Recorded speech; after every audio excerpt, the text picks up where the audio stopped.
Right, everybody, let's run through this one more time. One last time. Hi, welcome to the Empty Glass Podcast. This is Matt. This is Stefan. This is totally not our second attempt making this podcast after it previously being cursed by Stefan. May have or not may have been called a sideways brother. Yeah, you called me that for sure. And like I don't know if it was just bad luck or what, but OBS totally crashed. I cursed this episode by calling you my sideways brother. Yeah, it didn't even well, I'm sorry, I bumped my mic twice.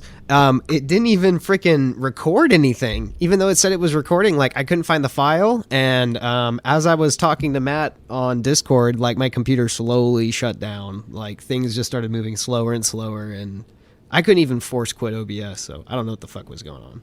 So, like a chain letter from the early 2000s, you are now involved in this podcast. If you do not share it with your friends, you will have your penis grow 1 inch shorter each day until you share with friends. At least 5 friends. Yeah, 5 people. You too will be a sideways brother if you do not like, share, and follow. Enough of the sideways brother stuff. So anyway, how are you doing? Good. Good. So, before our podcast stream completely died on us, I wanted to bring up a topic I feel like you and I have not really talked about a lot, and I feel like maybe it's time we give it our attention, you know? Okay, what's up? I want to talk about Star Wars and Disney. Oh, come on, man. That's one of my fucking things too. Okay, so what's up?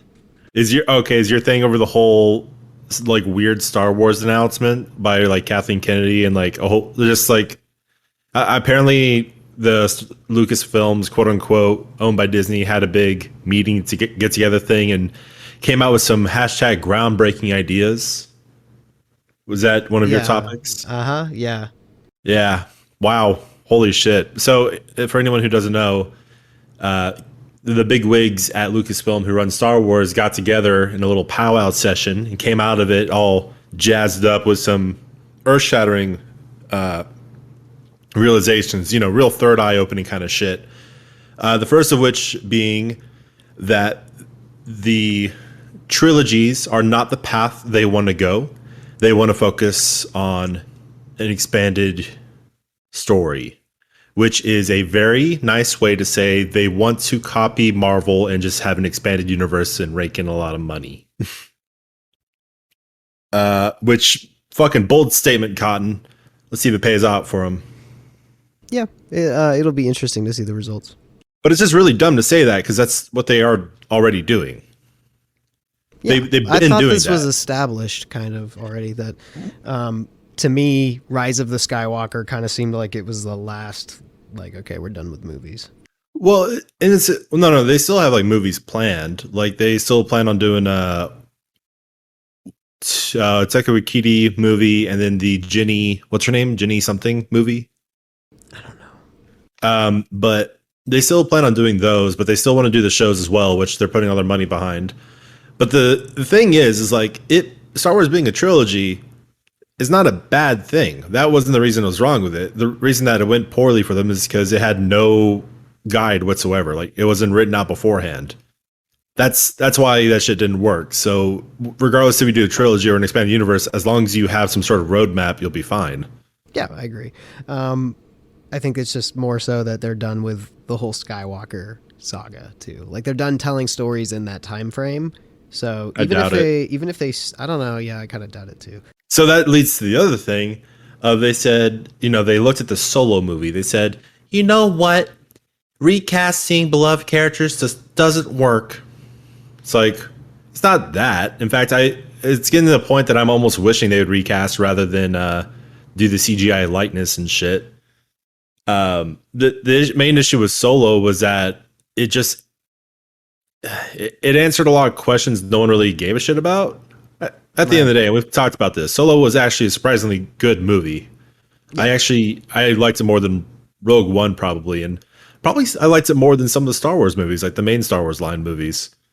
Yeah, I agree. Certainly better than 2 and 6 in my book, and that's pretty fucking high. Yeah. But the main issue is like, oh, so you're by yourself. I'll call you Solo. So it's just like, it's like the issue wasn't that you recasted. It wasn't that you recasted Han Solo to a different actor. It's just you did it in a really shitty way. and then you didn't have any backbone to doing it. Like you bailed on it pretty immediately. Yeah. And also, the movie was directed by somebody else and then picked up halfway through and put together. And usually when that happens in a movie, it wastes a lot of time in the mid production. So of course it's not as good as it could have been because it was gutted halfway through and then restored with some other internals. You know? Right. Are you in agreement? I agree. Yeah. So I think I'm being fair this time around. I'm usually very critical, but I'm being fair and saying their reasoning is a little off. But whatever works for them, because regardless, they're gonna do whatever they want either way. Yeah. So did that pretty much cover your topic on that? Yeah, that was pretty much the same thing I was gonna say. I mean, I would have. I mean, Solo is a good example of like a recast opposed to doing, of course, the CGI and stuff. But yeah, I'm just glad that they're moving away from the usual shit. It seems like finally they're like, okay, time to go into expanded universe type stuff. But I agree too. It's kind of just going the way of Marvel. It's not a huge revelation. This is kind of where we all saw it going in the first place. So they also announced a Jedi Fallen Order 2 with potentially survival, right? Yeah, so potentially with a new protagonist. It's not a bad idea. I'm just, and this is the same thing with the Star Wars thing, is like, I'm hoping they just take us to either a completely different location in the universe or a completely different time period. I feel like for such a quote unquote expansive universe, we've been pretty bottlenecked in the same area code for too long. And I need like a Knights of the Old Republic where it's like completely different time period. I need like Jedi Academy type shit. Like I need something different. Get some space between all those old actors and whatnot, all the old stories.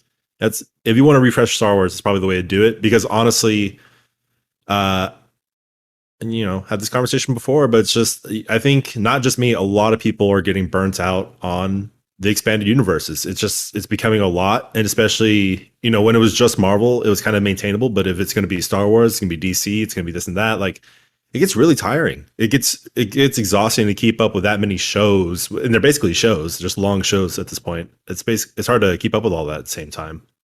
Totally, and they don't make it easy either with like the a million announcements for all kinds of different shows. I was gonna point out that like the Jedi Academy games and the what's the other one? Jedi Outcast, Jedi Academy and Jedi Outcast, those actually take place like alongside Luke Skywalker's story. But I totally agree with Knights of the Old Republic. Like a big reason why I loved those games when I played them. I played them on PC because PC didn't have fucking video games back in the day. Let's be honest. You had Half-Life 2, Half-Life 1, and that's about it. Knights of the Old Republic opened this whole new door because it was the same game as it was on the Xbox and the PlayStation 2. And even though it was like, your BioWare Mass Effect-esque RPG, you literally have to like click on enemies and you just kind of attack and you don't have any buttons to actually attack. They did introduce that in Knights of the Old Republic 2. And I'm talking about like the OG ones. And that was pretty cool. Yeah. But the expanded universe going into like Darth Malak and then the other guy, I can't remember his name right now. Revan, yeah, Darth Revan and Malak. Like those are very interesting characters. They had a lot of depth. I think the twist was cool in the first Knights of the Republic. I don't remember the second one as much as I remember the first one. I actually played the second one all the way through first before the first one. So I was more. My introduction to video games as a kid was kind of dumb. It's like some games I played the second one first. Same for like Kingdom Hearts 2. I beat that first before I beat Kingdom Hearts 1. Yeah. But no, Knights of the Republic 2 is still pretty bopping. I think Kira. There's no good twist in the second game like there was the first game. The first game definitely has a really good twist in there. That is excellent storytelling. Yeah, they should just copy and paste it, man. And on that topic of Marvel, I wanted to talk about Stan Lee. Stan Lee. I mean, I love Stan Lee totally, but I have a Stan Lee topic. But what's your Marvel topic? We'll stay in that area. I wanted to just take a moment to talk about She-Hulk, Attorney at Law. Holy shit! Is it how the CGI is awful? No, it's just a funny name, man. It's just a great name. It reminds me of David Spitterman, Attorney at Law, which is a deep cut for like the D Fear fans on YouTube. Or Harvey Birdman, Attorney at Law. Or Harvey Birdman, Attorney at Law. Harvey Birdman, Attorney. But I'm like, law. it's just a silly concept, and it could be fun. But Attorney at Law being part of the title, I'm like, oh my god. Well, I guess it's supposed to be quirky or whatever. I'm firmly kind of off the Marvel show button. Even the movie, like I kind of want to see Doctor Strange because once again Sam Raimi, but like at the same time, haven't felt the need for it. So I think I'm actually beginning my die-hard departure from the Marvel Cinematic Universe, including the shows. Mm-hmm. And also, She-Hulk was never really interesting to me. Because the interesting thing about the Hulk is that he completely loses his shit and it becomes an unstoppable machine that is kind of terrifying at the same time. That was what kind of made it interesting. Where She-Hulk is, and also frankly, I've never really had any context of comics that she's really showed up in. Like I haven't really seen her on the pages that often, but just looking at her from the outside, like the fact that someone is able to control the Hulk powers kind of takes away from the fact that Bruce Banner is like such a traumatic character. Like, he's like, he's a cursed existence type thing. And then you get every other version of the Hulk. It's like, oh, I have full control now. It's like, okay, well, it takes away my personal appeal. And I think that comes down to like horror movie things, is like Dr. Jekyll, Mr. Hyde type thing of it's terrifying that he loses control and that he, could save someone 1 second, but then also destroy an entire town the next second. Yeah. I'm also on that same kind of like, I just don't know what I want to watch anymore. Hey, there's this like series out with Mike Myers that looks pretty interesting, and I just learned about it before we started recording this podcast. I saw a clip about it on YouTube, and Shrek saves him at one point during that show. That's the same clip I saw. That's so funny. I think it's just trending, and so I guess we both saw it, and it's like, oh, okay. Like I don't recall seeing a trailer for that at all, but yeah, it looks interesting. Looks Love Guru. Looks dumb, but yeah, no, I'm looking up what it's called. It's a weird name. It's like pan something. Pantapetrosa. Pineapple in the factory. Oh, well, Hogan. Okay, hold on. I'll let you find the name for it, but then I'm going to go into my Stan Lee. I think it's called the Pentaverant. That's it. Yes. Okay, so Stan Lee, in case you did not hear, Marvel has acquired the rights to Stan Lee's likeness, which basically means we may potentially get CGI Stan Lee cameos in future Marvel stuff, which is gross. No. Stop them now. We need a fucking petition or something. I don't know if they'll do I think there needs to be some sort of fucking law that they can't do that. Like movie companies, not just Disney, but movie companies need to stop using the CGI likenesses of people who are dead. There just needs to be like the families, I guess, are the ones who get to decide at the end. But I mean, it needs to go further than that because it's not enough. The person's dead. They have no fucking say. Ugh, that's a gross thought. I don't like that. Maybe, hopefully, they'll just be using his likeness on T-shirts and shit, and that's why they bought the likenesses. No, I mean, knowing Disney, like, I'm pretty sure they may do something more. But at the very most, like, have a picture of Stan Lee. Have like a little framed picture of him in each movie, like somewhere hidden. Like have his, when you see a superhero flying through the city, but then you look in the far background and like the trees or buildings kind of line up to make Stan Lee for a hot second, like a blink and you miss it, like literal Easter eggs, not fucking flat in your face. Here's an Easter egg. Let me rub it in there for you. Like all those Marvel movies do. Is like, no, just a legitimate Easter egg that you have to search for Stan Lee in each one. Like that can be charming. And I'm not saying a person or a body, just an image, his likeness hidden somewhere in the movie. That's more acceptable. That's more fun. And it's not as gross, in my opinion. Yeah, I agree. Because it's a memorialization of him at that point. And they're not just blatantly CGIing him onto a character. He's literally a part of his movies without, Disney raking in money for a corpse. Well, I wouldn't be surprised if they do it either way. So Yeah. That's the thing. 'Cause at the end of the day, like, some fan out there will be like, "Oh, Stan Lee gets to live on forever in his Marvel movies." It's like, nah, dude, it's gross. Just let the man be dead. Yep.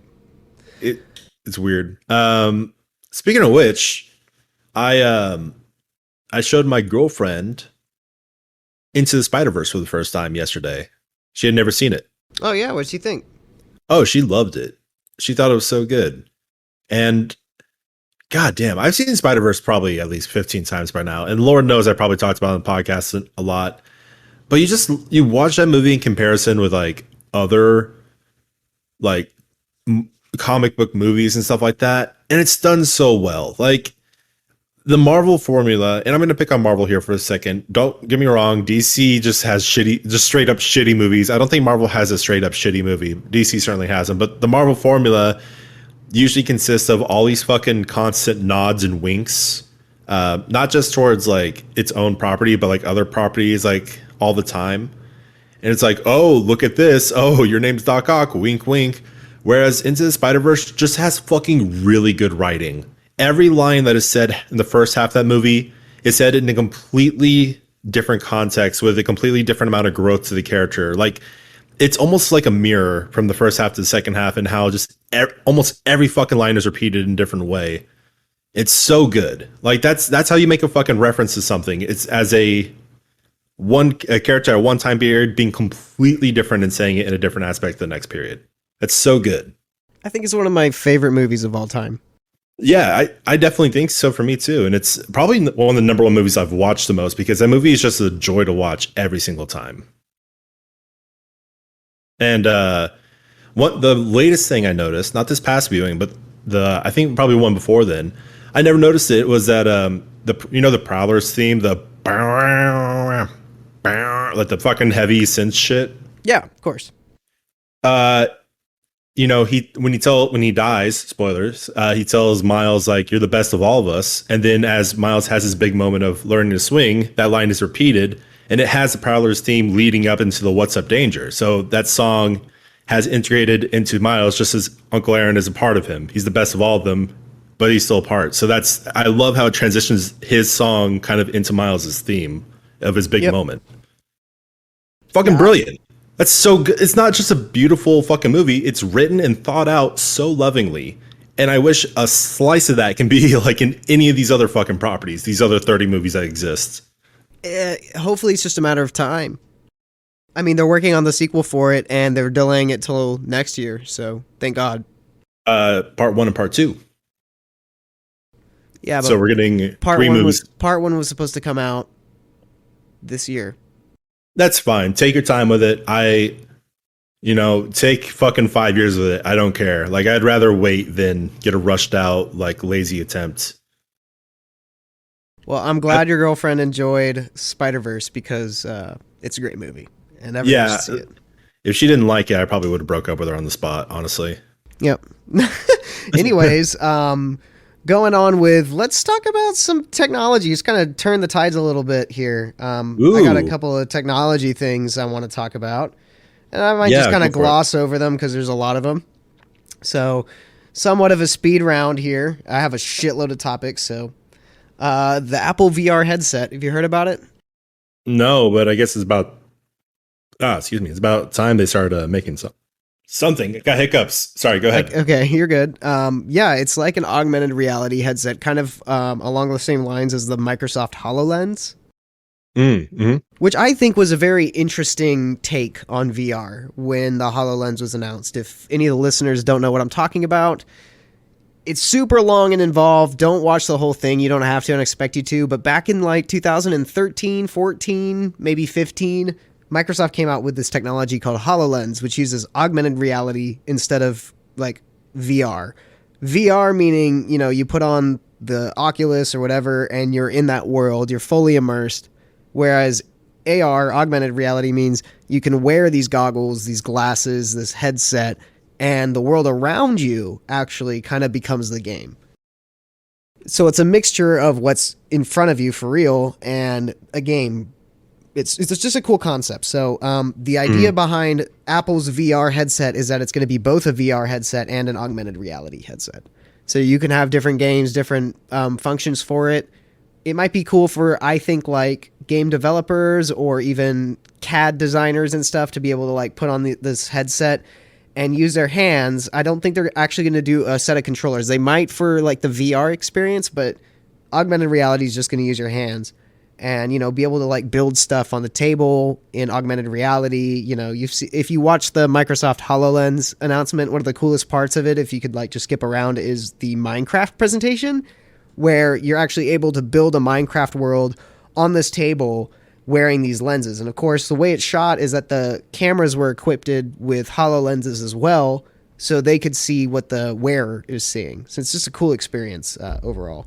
So I don't know, it's kind of exciting. I'm sure it's going to be overpriced and not work that well when the first one comes out, but you know, it's just, yeah, I think it's time that they try at least. And if they can make it a way that's digestible for a lot of people, easy to use, I kind of would like it if they would stay away from controllers. Even if they do VR, it'd be really cool if they could just find a way to make IR blasters, shoot the hands, and, you know, because like we talked about in a previous episode, looks like people are kind of going back to the IR technology for motion capture using Xbox One Kinect sensors. So hopefully that's the future of VR here. Well, the thing is what we were like, talking about a few weeks ago. Yeah, like that sounds really interesting, and I think the blend of VR and AR is a really cool concept. And I actually, you know, I guess it really comes down to what you're playing, but I think for the mass majority, I would rather have a controller of some sort in my hands, because hand control, like, you know, if you have guns on your hands, whatever like that, you don't get vibration feedback, and vibration, like, you know, kind of response or the thought of you're holding something along with your character who's usually holding a sword, a gun, or something of some sort. I think at the end of the day, I would want to have something in my hands for the immersion purposes. But I'm the way I think of that, like the dream scenario and how that would work and be awesome is, do you remember the Ghost Recon game for PlayStation Connect when they first showed that off, like how you could break apart your gun, literally switch out every single piece? Yeah, I think I remember that. Like, how fucking cool would it be that, you know, you have, let's just say you have you know, the Oculus S controllers where they're just in both hands. You don't have like a single controller or whatever, and you're playing on the TV or whatever, you have the headset on, you're playing through there, but then you look down to your hands, and at that point, that's when like the AR kicks in, and you can just swap out different, like you swap out a flashlight, swap out a muzzle or like a silencer on your gun, and then you go back up and you're in the VR aspect at that point. That could be really fucking cool. And I looked it up right now. It is, in fact, a VR AR headset, and apparently they're trying to use this technology in their car. How about you get it working in a household before a car first? Right. Oh, no, well, the idea is that you would have a surround screen in the car, so you can decide what you see. I have actually seen a prototype or a concept of how they want the AR for cars to work, which is very cool. I mean, basically, like, you know, Google Maps would essentially work like if you need to go one direction, you'd have a literal line on your screen while driving that will point you like a video game. Like it would be on a line you see on the road that will guide you where you need to go, which is pretty cool. Yeah, it's cool. Just, I mean, it's a matter of time. This is all down the line and stuff. But if you do look up the what they think the design is for this VR AR headset, it's really low profile. It's really nice. It's like a pair of goggles you put on. Yeah, that would be really cool. And like I said, you put those goggles on, you're playing a video game on your TV, then you switch down, do whatever AR shit you need to do, like outside of it, and then you bring that into the video game immediately. That would just be just a really cool concept. I don't know how every developer would develop around that, but yeah, it's up to the software. It's up to the software and how the developer tools are on that device. Imagine like a fucking magician game where like your AR aspect of it is you look down at a magic spell book and you pick out your literal spells you're going to use and like hook it up to your inventory that you use in the game. God, that conceptually wise is so fucking cool. I love it. Yeah, it's actually probably one of the coolest things that Apple has announced in a long time. Yeah, don't fuck it up, Apple. And also, I don't know if they will. Share your shit. I don't know if they will. Apparently, a lot of the board members and early testers are like, "This is pretty quiet. This is pretty much like the quintessential VR experience." And I'm like, "Cool," because if we can get away from Oculus and Facebook and Meta owning that shit, I'd rather give Yeah. Apple my money and my personal information. You know what? You know how I am against Apple? I agree. Thank you. I'd rather Apple have it. Yep. Finally, we agree on something. Continuing with some tech news here. Hey, but this has been a fairly agreeable fucking talk we've had today. This is probably Yeah. the most agreeable podcast. I think so. Oh my god, is this huh? this is part of the curse? Oh, it's part of the curse, bro. It's because he called me your sideways brother. Yeah, I should call you my sideways brother more often. Look how like in sync we are. That's nice. So, continuing on with with fucking tech news, I'm gonna get a kind of a boring one out of the way right now. But Wi-Fi 7 has been announced, which is basically Wi-Fi 6, but way fucking better. For example, on Wi-Fi 6, which is what a lot of devices use nowadays, the max theoretical bandwidth is 9.6 gigabits per second. With Wi-Fi 7, that is increased to 46.1 gigabits per second. So, I mean, that is a 3 times increase. So, 16 by 16 is what I'm reading here, at 320 megahertz. So, double the megahertz per second. And also, what is that a difference of? From 46 to 9? I'm no good at math. Fucking, that's a difference of like 30. It's a 37% increase. So that's pretty sweet. And I think what that might do is open the door for better 4K content to come through. Hopefully providers will jump on it, like Google Fiber and AT&T Fiber and whoever else that the fuck does fiber. And hopefully it will help us download fucking games, man. You know, even here on a gigabit internet, it still takes a while, for sure, for shit to update, for shit to download, for shit to upload. It still takes a while. So, I'm very excited for that. Has your have you noticed if like your Xbox is your newest Xbox is the quickest download out of every other system you have? Yes, absolutely. I don't know what it is specifically. Like, I don't know what fucking upgrade I could put in my computer to do the same shit. But like my PlayStation 5, like I just bought a 2 terabyte SSD for my PlayStation 5 yesterday and installed it. So that way I can get some fucking room for games and shit. Right. And I had a complete misconception about how the external hard drive works for the PlayStation 5. So I'm also set up on there. Basically, quick run through in case anyone doesn't know. This is old news. If you have a external hard drive on your PlayStation 5, PlayStation does support it. The only thing is for PlayStation 5 games, they have to be archived on that external hard drive. So if you ever want to play them, you pretty much have to move them from the external hard drive to the main console and install it in order for it to be there. But for PlayStation 4 games, you can play straight off the hard drive. So if you're in my position, which I had a PlayStation 4 that had an external hard drive of 5 terabytes, which had all my games, I think like 150 or so, you can literally unplug it and then plug it into your PlayStation 5. You don't have to reformat it since it runs off the same kind of related software, and just immediately have all of your PS4 games available and ready to play on your PlayStation 5. That is fucking cool. I didn't realize that. So I was doing that earlier today and it was working pretty solid. And I was like, fuck yeah, that's great. Nice. And all my PlayStation 5 games go on the 2 terabyte SSD, which also has a higher processing power as well. So those PS5 games are going to start running fucking buttery smooth and just super quick, even quicker than the base PlayStation 5. Question: did you buy a new M.2 SSD to put in your PS5? Yes. Cool. Yeah, that's the way to go. M.2 is what I hope everybody starts using because that's what the Series X has. And yeah, it's certainly for your PC, to answer your question, if you could get similar results on your PC, the thing to do is to get a new network card and use a dedicated network card because you can probably buy one with Wi-Fi 7 and it also has an Ethernet hookup, and I would hook that bitch up to the Ethernet 100%. Yeah. Well, the thing is, I'm hooked up to the Ethernet right now. I'm hooked directly into my right. But the board that's on that computer may not support Wi-Fi 7 or that high of a bandwidth, right? Because I mean, obviously your PS5 has a newer Wi-Fi card in it. It probably has a higher bandwidth gap. So I'll help you find it. I'll help you find a Wi-Fi card. Oh, thanks, honey. You're welcome. Continuing with news on tech. The Z Flip 4 has been announced. It has a new hinge, it's going to have a new screen, and it's also going to have a bigger battery and a better camera for those who had the shitty experience with the Z Flip 3. If you remember from a previous episode, if the viewers don't remember, here, let me refresh you. We talked about the Z Flip 3 actually, here we are 6 months later to a year later, actually, I think, from when the Z Flip 3 came out.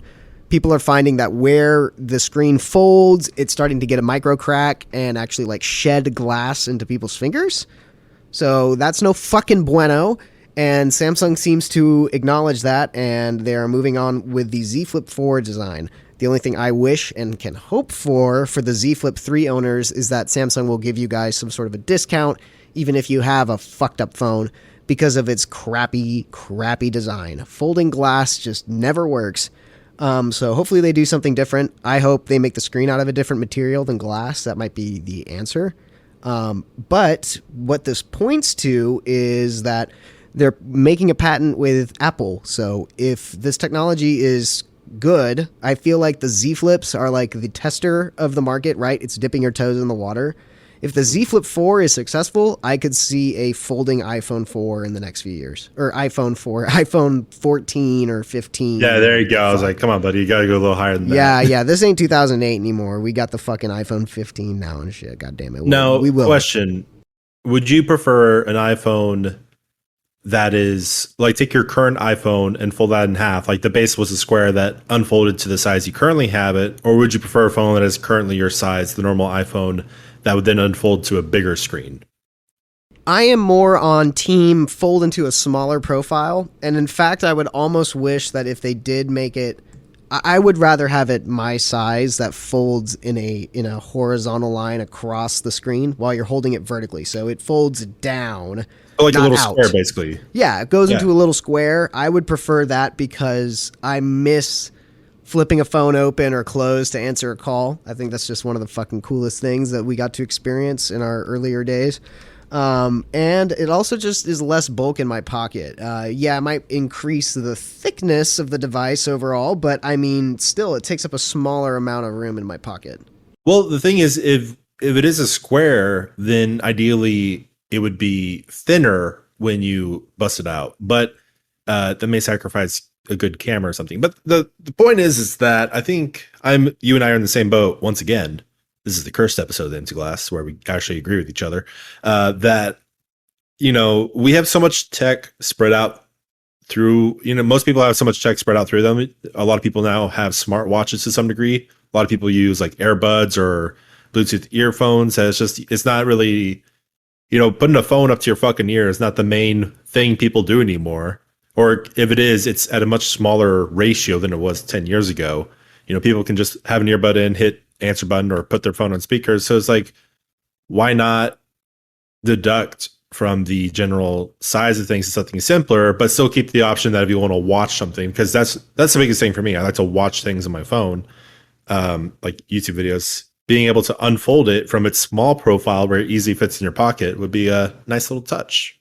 I agree. I miss my iPhone 12 mini on many occasions. On many occasions? I see what I did there. But you know what I mean. Just because, it was just nice. It was nice to use with one hand. It felt reasonable. Watching stuff on it didn't bother me. But watching definitely porn on it. No, but like definitely now having the bigger screen, having this bigger footprint, it's not like that much bigger. So I'm used to it again. I'm used to having the bigger phone. So, but I agree. I mean, I think that they should give you options, just like how there's a Z Flip and there's the Z Fold, right? And those are two different phones. And the only difference is that they fold in different directions. So I think overall, we're heading the right direction, and at least Samsung has kind of been like, all right, we fucked up. We're working on the next thing already. Like I said, though, I can just only hope and pray that Samsung will give a rebate or help the people out who own the Z Flip 3s who are having these issues, because you can make a new phone, but if you're just also blatantly ignoring the previous generation, you're an asshole. And, Xbox, when the 360 first came out, they got to experience that wrath firsthand. So don't make the same mistake. Samsung, do not make the same mistake that Xbox did or Microsoft did back in like 2005. It's just don't do it. But the thing is like these companies can survive without having to do any kind of grand gestures. I mean, Xbox survived. Samsung had the exploding phone fiasco, which they survived from that as well. So who knows? It may happen, it may not. I hope it does, because that just generally would be a cool thing to do. It would be a nice thing for them to do, but you can't guarantee. Yeah, you can't put your money on that shit. Yes, that's a much better word. I want to use a much better phrase, if you will. So, Stefan, being the biggest fan of Daredevil, how do you feel about Daredevil returning? He's like officially a part of the MCU now, or what? I didn't say that. So my phone and all the news sources have been blowing up saying a new quote unquote Daredevil series is moving forward to Disney Plus with Matt Corman and Chris Ord attached to write and executive produce. I haven't had a chance to really read through it because it's just literally a pop-up thing. But, allegedly they're going to bring back Charlie Cox, who was the Daredevil in the original show. But I don't know. I don't know how I feel about it because it's not going to be the same. It's not going to be the same show. I mean, I think even phrasing it as a new Daredevil series is a strong enough point as it is, but it's disappointing because I thought the original Daredevil show had some amazing writing and was very, very good. So I'd rather just kind of let sleeping dogs lie on that one, but I don't know. I agree, but I also kind of disagree as far as the writing goes for the previous Daredevil. I feel like season 3 was a complete letdown. I really didn't like the girl, the blonde girl. You watched it? Yeah, of course. I really didn't like the fucking blonde girl. Aaron?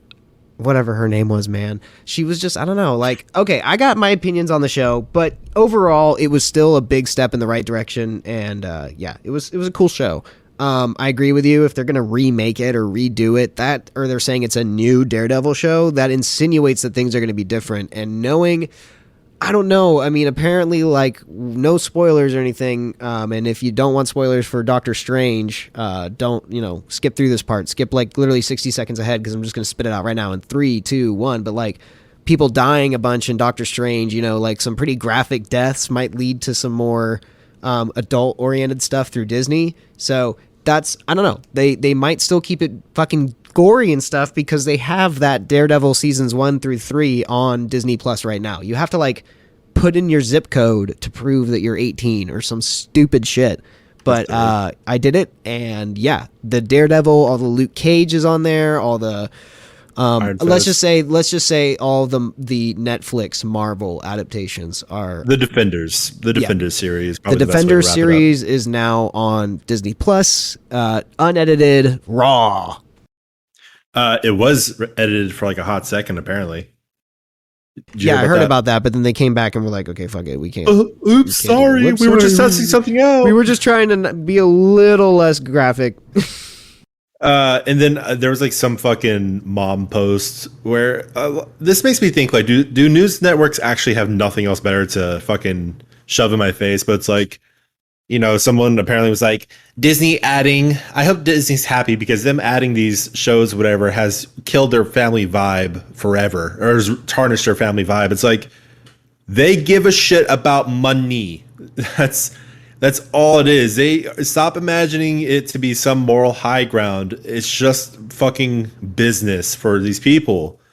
Like, yes, they do. They have some very talented people working on their stuff and have some well-hearted people and stuff like that. But at the end of the day, they're just a business. You got to stop fucking putting your morals on a business. And if you want your kids to have morals, you fucking do it yourself. Boom. Couldn't have said it better myself. No, say it better yourself. Go ahead. Stop bitching, everybody. I would have accepted stop bitching in my kitchen, but yeah, that also will do. Well, talking about disappointing shows. Or people being, the empty glass, man. First off, Matt fucking sucks. He's just a piece of shit, in general. He's like, God, he's always arguing with Stefan and like always arguing with people in chat. Like, he's such a dick. Honestly, I can't stand him. And then Stefan's always cutting off Matt, fucking bitch. Yeah, then he is all handsome and shit. It's really annoying and distracting. Oh, thanks, man. Hey, but speaking of just people being disappointed, the Wait, Halo wait, series. before Halo, You knew I'm we sorry. were going here. I knew you were going to Halo, but before, I just had a quick question for you, still involving Daredevil, because you're watching Moon Knight, right? I haven't seen anything since like episode 3. Oh, okay. Well, I guess that was an idea of it. That show was kind of advertised as possibly being a little bit more brutal. Is it anything close to Daredevil, or is it just more kind of Marvel general bloody and I don't brutalness? know, man. I haven't watched it enough to know. That's fair. Okay, we'll hold off on that. We'll put a pin in it. Maybe I'll check out Moon Knight because everyone's bugging me to watch it. So Yeah, it was good from what I watched, and I just never picked it back up. yeah, let's rip into Halo. Okay, so spoilers for anybody who gives a fucking shit about Halo. Good luck finding that. And I got this is going to be kind of more of a lengthy podcast topic. We are at the 40-minute mark. Actually, we missed our middle plug, so I want to remind everybody to go to www.theemptyglasspodcast.com. That way you can find us on all of the podcast apps. www.theemptyglasspodcast.com. Okay, now so into Halo, fuck man. People are really upset with it. Some people, of course, still like it. I don't know how they fathom the strength. People have been upset with it since before it even came out. Like, Yeah. people getting But more upset? I have a couple. Yeah, people could get more upset. It's very possible. So Pablo, the guy who plays fucking John Halo in the Halo TV show, Johnny Rings. Posted a post on Instagram of him like in the Halo suit and stuff, and he's like, "We've won all these kinds of awards. Thank you guys so much. All this shit." And I'm paraphrasing, okay? So don't anybody who's listening to this episode don't fucking kill me. And I'm not trying to be a saint for this guy. This guy's a human being that we don't know, okay? He goes on to say in this Instagram post, he's like, "For all the fans, thank you so much." Blah blah blah blah blah. And then he goes, "For all the haters out there who have not followed us along on this journey, and want to see improvement and stuff. I love y'all too. And any criticism y'all have, like, I will accept it, and I'm going to try to be a better Master Chief going forward," or something like that, something along those lines. And I've never felt it. He started okay, and then that goes into him replying to comments on his own Instagram. People would be like, "Hey, like, I think you're a pretty good chief, but like, take off your helmet. Don't take off your helmet so much," and stuff like that. Like, that's one of the most common criticisms anyways. And he comes back and he's like, "Well, that's just your opinion. Bye." Like the bye emoji. And I don't know, somebody else said, "Hey, come on, like, why don't y'all just do the story from the games, or whatever." And he was like, "That's not my job. Sorry you don't like it, but that's just your opinion," type shit. And I'm like, dude, how can you say that you're accepting of criticism, and then when you're given it, you literally just make excuses over and over? And I'm like, Well- what the fuck?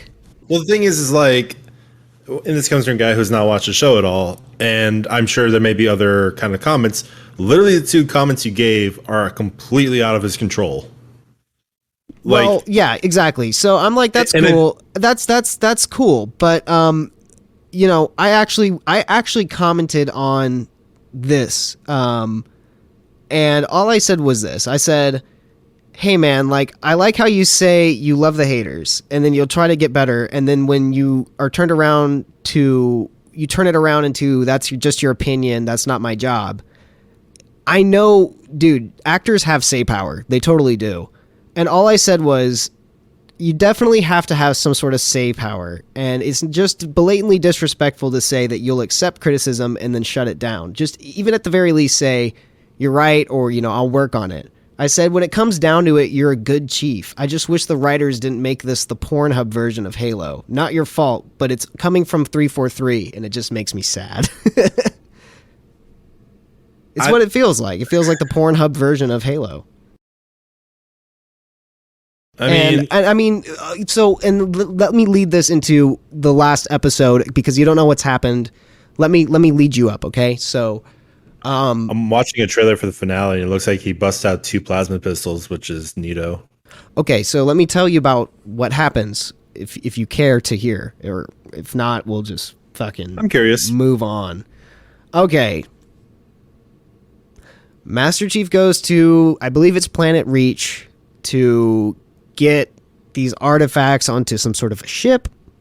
Spartan Kai, the girl who also took out her like emotional inhibitor chip or whatever gets compromised, and Master Chief is basically surrounded by a bunch of brutes and a bunch of Covenant, blah blah blah. He decides this is how the season 1 ends, okay? He decides to sacrifice himself. He decides to die so Cortana can become Master Chief. She then continues to kick ass as John. He never takes off his helmet and never speaks a word again. And the episode ends with Spartan Kai and John like getting on the Pelican with the Forerunner artifact, and Spartan Kai being like, "Are you okay?" And Master Chief doesn't say a single line and just looks in the camera, and they cut. And that's how it ends. So they're bringing on the silent protagonist shit for Master Chief by basically copping out and saying like, okay, now Cortana's Master Chief.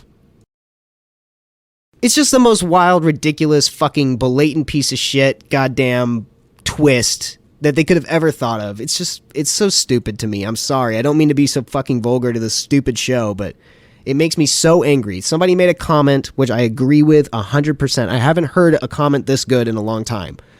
But what this person said, I don't have it, I'm paraphrasing yet again, is along the lines of, a thing that made Halo so great is that it was the machine, that the human was the machine, and that the AI was actually humanizing the machine, that the computer was more human than the human was. And that was one of the most interesting aspects about Halo. And they have completely fucked that up from the bottom to the top. All I can hope for is that they wipe the slate clean. I would still be cool with Pablo, whatever his name is, playing Master Chief, but they just need to fucking follow lore. They need to follow lore, goddammit. I'm tired of this half-assed attempt. I've waited since 2009 to see a decent representation of Halo, and this is just unexcusably bad. Well, buddy, you have it in video games. I know we've had this conversation. Of course. No, I know, man, but I'm talking about a live action, like a fucking movie, okay? Like a movie. It's nice that, like, even though Batman has issues, at least it's still a fucking great portrayal, like, to me, and that doesn't have that many issues to other people.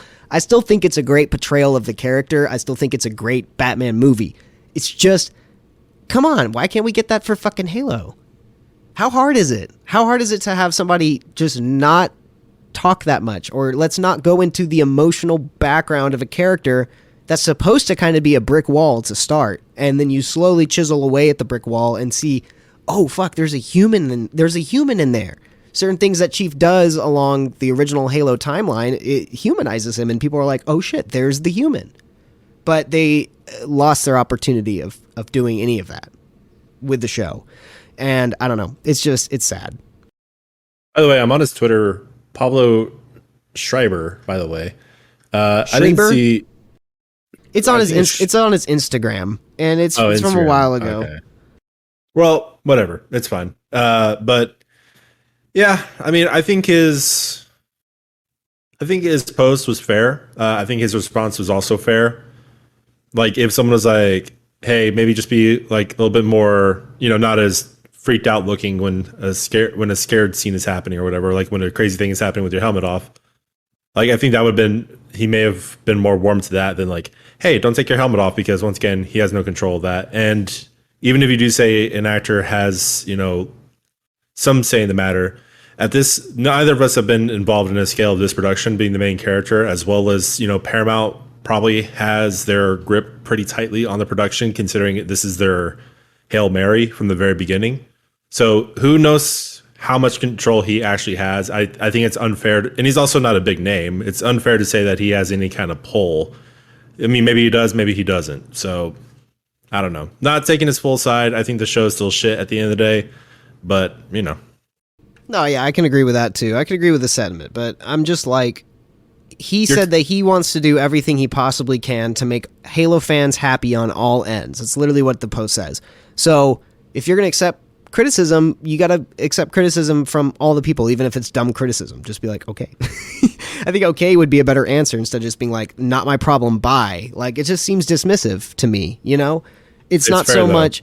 It's true. It is fair, but it is certainly dismissive, and it shows that possibly he doesn't care. It's just fake words to make himself more popular. I don't know. No, I think he legitimately cares. But I also think he's he's had his probable fill of like Halo of hate. fanboys. I'm sure. I mean, it's of Halo totally fanboys, which is fucking gamer fanboys are the worst. I know. I'm one of them as far as it goes for Halo. Yeah, a little bit. But That's I, okay. I wonder what they'll do. I wonder what the next season will hold. It's not going to come out for another 2 years. So Apparently they're saying it did well, which I don't know how much I believe, but yeah, whatever. We'll If they see, come we'll out with see. season 2, I think I would care just as much if it came out with season 2 as much as I cared about they came out with season 1.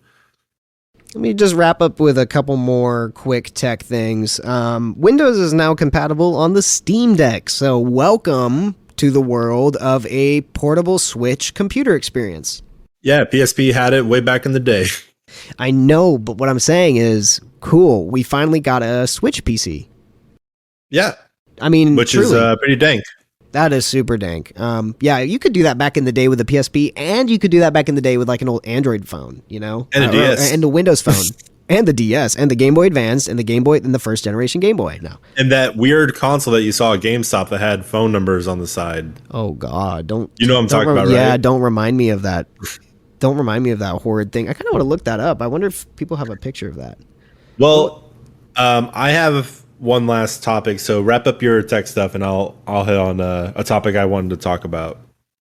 Okay. Okay. So another cool little thing is that Google. Not a dick way, wrap it up. I'm just saying. Yeah, yeah, I know. Yeah. We only got like 10 minutes in the podcast. So, Google Messages is riddled with ads, apparently, which is like Google's answer to iMessage, where they're using a network client. This actually is kind of interesting because it might, if they can get this right, this is in the test market in India right now. And it's supposed to kind of replace the WeChat apps and whatever the fuck, you know what I mean? A lot of people use Instagram or Facebook Messenger because it's using a network peer to send messages, or network protocol to send messages. So Google Messages has its like beta out in India, but apparently it's riddled with ads. Like everybody, there's a bunch of screenshots coming out of a bunch of people's text threads, and there's just it's just blatant ads. It's so scary. Gross. Yeah. I don't know how they're going to fix that, but obviously it's not out here, so they're trying to work the bugs out. But like, damn, dude, what the fuck? At least Apple doesn't put ads. I mean, I get spam texts and shit still, but they're usually regular text messages. I don't really get spam iMessages, thank God. Yeah, that'd be Yeah. annoying. It'd be super annoying. More tech. Fucking PlayStation Plus. The new PlayStation Plus. They finally like released a trailer to try to simplify Essential and Premium and Platinum, Yeah. which is like I think the 3 tiers. So cool. Are you gonna do the Platinum tier? I don't think right off the bat, because the initial old school classic games they have available is not that extensive. It's only like kind of weird choices here and there. But I'm pretty sure they plan on releasing more. So maybe once you got Beautiful Joe or something, I'll pop into that. But I'm definitely going to go at least mid tier. So that way I can download some. That's the one that's basically the Xbox Game Pass recurrent Right. Correct. games. Yeah. I think I'm going to stay on Essential for PlayStation Plus, and instead I'm going to take money that I would be spending on the premium subscription and put that towards a really, really nice component to HDMI adapter and buy a set of component cables for my PS2. Okay. Nice. Because I miss playing the PS2, and obviously you've seen my collection. It's quite the collection, thanks to Richard and a couple of other friends who've like donated games, probably including you. Although recently we did go through the I'm pretty games and you took them back. I think you took back what was yours. Yeah, and also I'm not happy that you probably have more PlayStation 2 games than me. It makes me sad. Yeah, it's just kind of like a culmination, but to ease your mind a little bit and maybe help you feel better, a lot of them don't work. So, Nope. yep. That's kidding. Anyways, yeah. So that last little piece of tech news is that the Pebble. Do you remember the Pebble smartwatch? Yeah. That was a cool little fucking device. For anybody who doesn't know, the Pebble smartwatch was like the first smartwatch that used an e-ink, I guess is how you say it. Fuck. And basically what it would do is it was like a paper ink, kind of like a Kindle tablet, so it barely used any battery. Apparently they're working on a phone. Really? Yeah, and they're going to try to make it like the smallest but most powerful and well-equipped Android phone ever. That's cool. I mean, fuck yeah, go for it. Yep. I just got a couple more things. North Korea has COVID. That sucks. Good for them. Good for them. Moving on. Multiverses, the video game. Oh my god, did you watch the trailer for that? Yeah, I did. So I actually sent that to a couple of people. I'm oddly like kind of down for it. Yeah, especially since it's free. Fuck yeah. I mean, obviously it's going to be like paid DLC, but come on. Yeah, or like a Fortnite kind of tier system type shit. But you know, I saw Shaggy do the fucking meme of, are you challenging me? And then fucking deck Bugs Bunny in the face. I was like, okay, kind of sold on this. That's fun. The Steven amount of Universe voice actors is in there. Yeah, like all the Steven Universe people are in there, and then the fucking it goes on and on. There's the Adventure Time people in there. All the Scooby Doo characters. Warner Brothers. Warner Brothers. It's all Warner Brothers properties. But Iron Giant. But all the voice actors are fucking legit. Like Kevin Conroy, Batman, Matthew Lillard, Shaggy, just across the board. You got all the original voice actors for these characters. So John DiMaggio, Jake from Adventure Time. Yep, the kid from Steven Universe, the kid from fucking Adventure Time, all the Scooby Doo people. I'm not sure. The Iron Giant. I don't know if it's Bruce Will or I don't know if it's Vin Diesel or not, but I mean, you don't really need it to be. But also, like that also kind of sold me at the end when he's like Superman. I was like, oh, like this thing made me emotionally feel something. Ew. Yeah, ew. Anyway, speaking of ew, Amber Heard. Have you heard? Hold on. But the multiverses, I don't know if the voice for Harley Quinn is the original voice actress or the new one for the Harley Quinn show. Probably it is Tara Strong. Oh, okay. No, it's Tara Strong. She's the OG Harley Quinn voice. So Tara Strong? Tara Strong?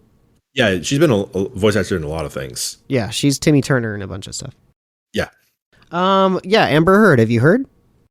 Yeah, I heard that Johnny Depp's lawyer just absolutely fucking decimated her. A lot of people, like I still see so many spam people like in the live chat of every day, being like, "Oh, you guys are just like fucking blinded. Johnny Depp's the one, and at fault." Okay, he probably did a lot of bad shit, and it's like on video that he's kind of has violent tendencies, but at the end of the day, there's no proof, and it's like, well, that's it. That's how the judicial system works. But I think Johnny Depp's lawyer caught Amber Heard in more lies than anybody else throughout this whole trial. I think it really exposed Amber Heard's true colors. So God, she was so fucking like the lawyer was so powerful. Like she knew every little fucking line coming out. Amber Heard's team was not prepared for it like at all.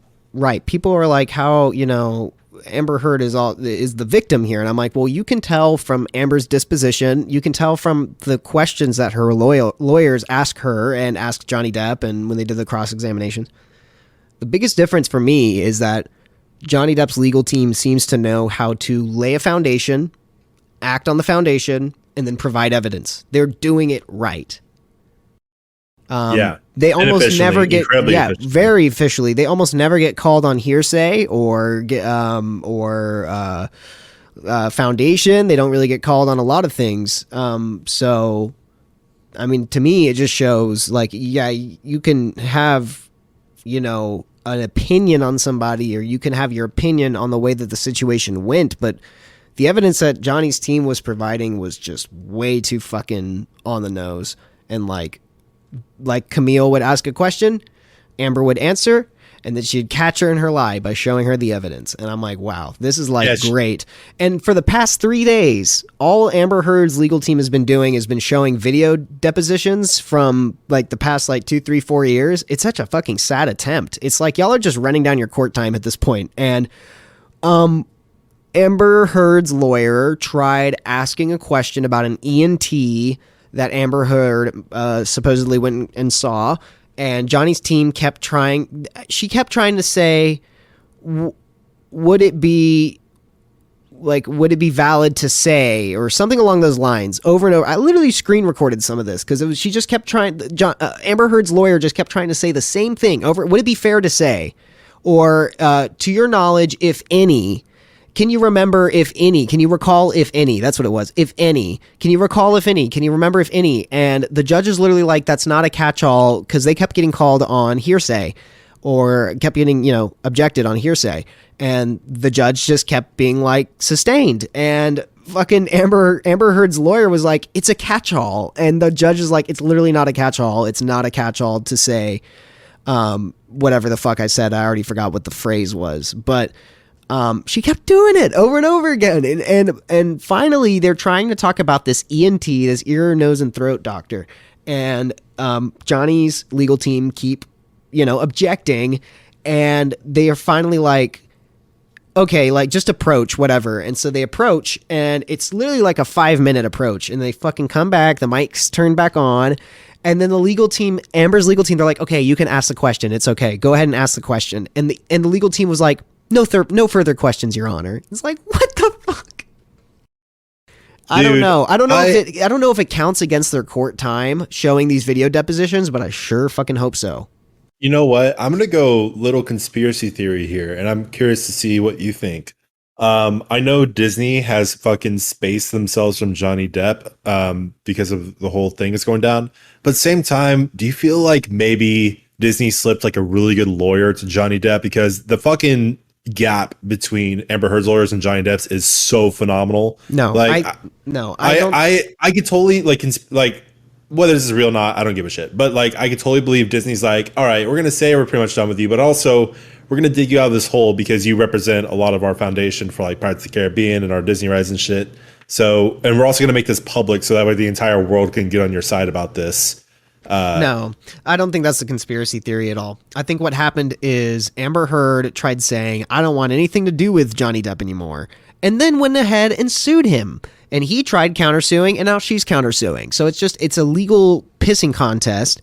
I think Johnny Depp's lawyers are inquisitively better because the evidence is stacked up against Amber because she was the abuser. She was the primary abuser, and there's still no evidence that Johnny hit her.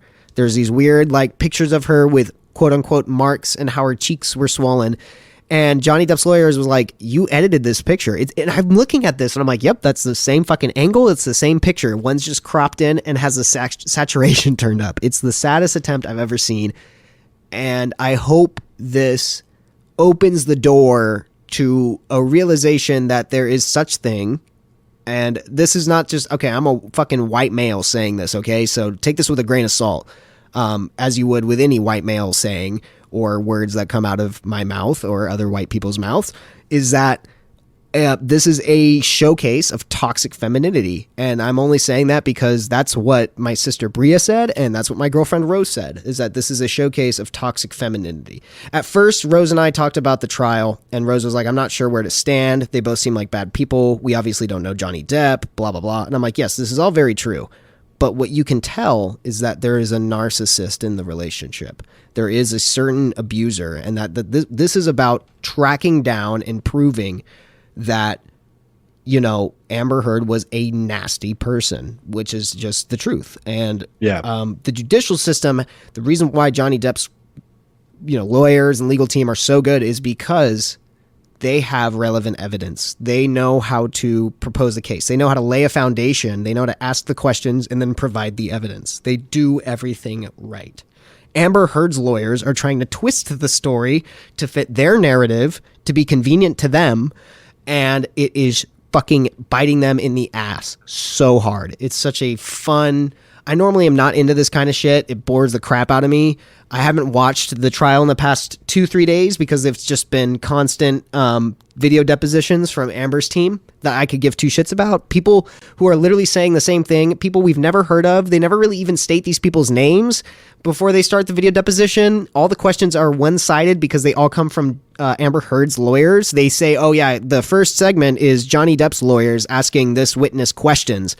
And they give us like 2 minutes of that. And then the rest of the hour and 30 minutes or 4 hours in some cases is just the legal team, Amber's legal team, asking the questions. And it's very one-sided. It's very blatant. And I think they're just running the clock up. So by the time they're out of time, they're like, they can just be like, sorry, Amber, we're out of time. Because I think they realize they've already lost. With how powerful the cross-examination day was, I think they know they lost.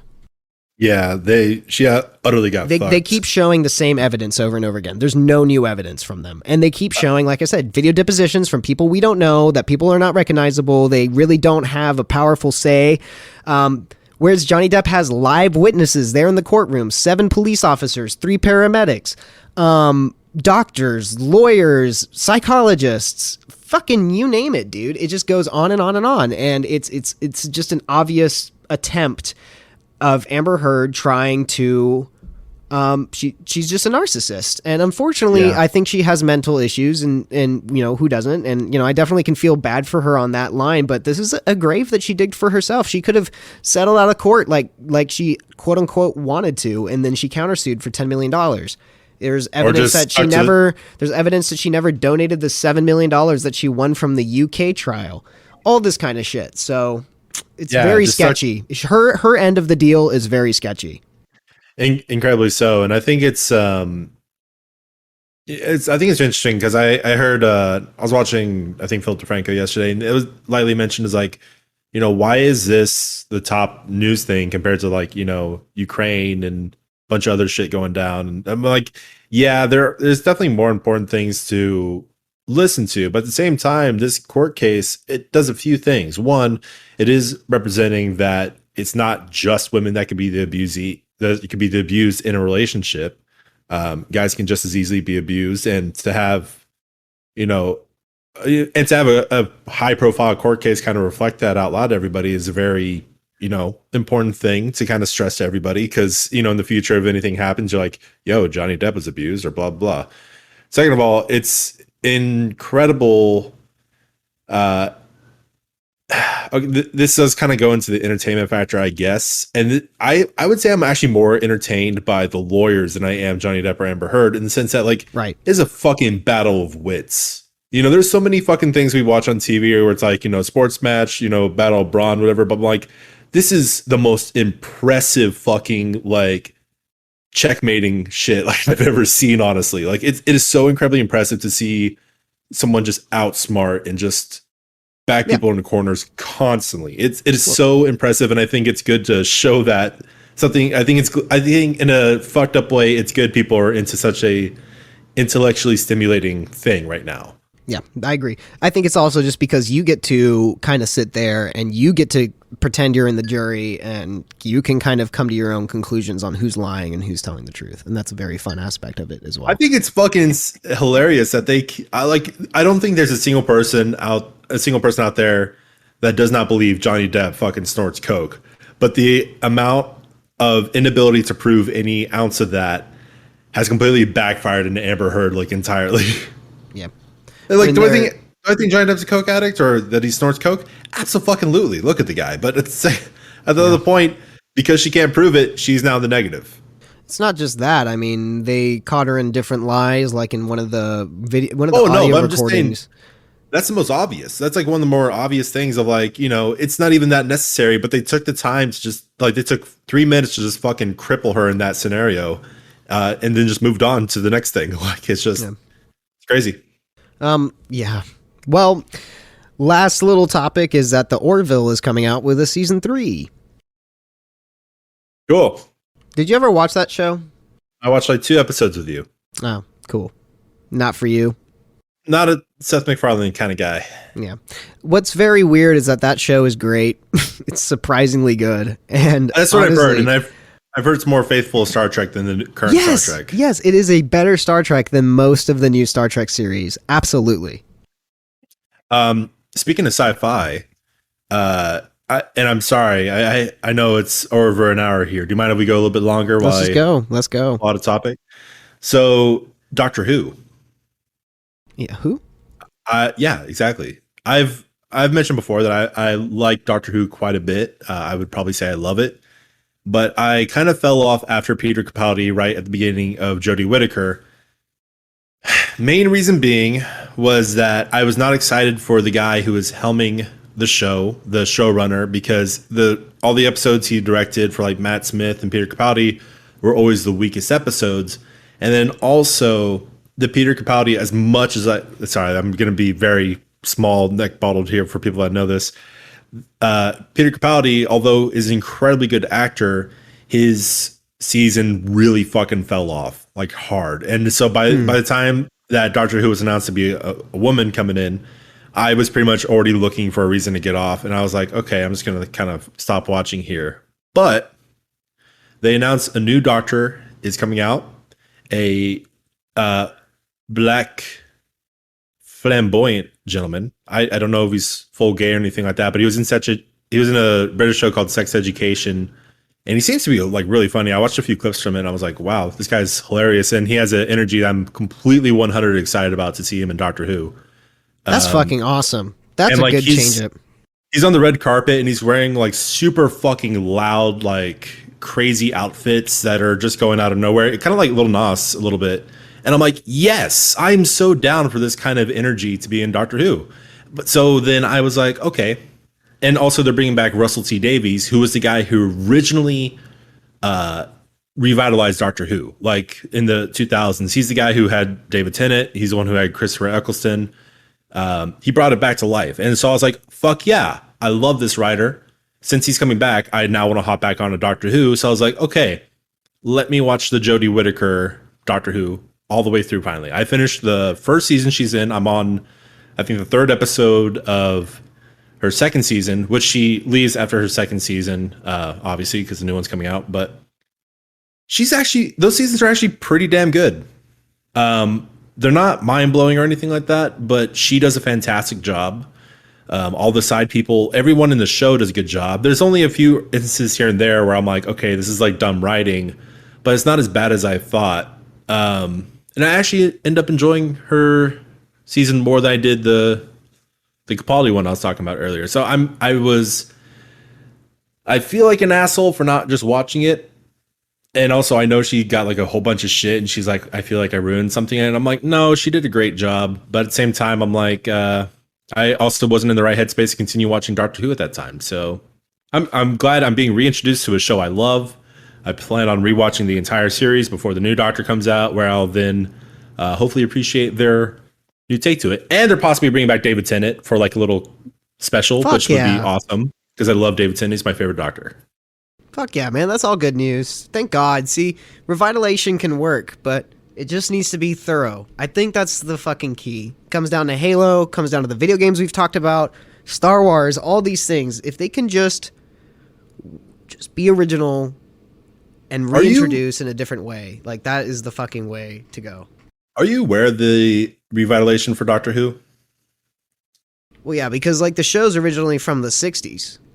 Right. So I think the smartest thing they've ever fucking done, like it was almost a fucking, all these, what are they called, prequel boots now? Or not prequel, sequel boots. The sequels?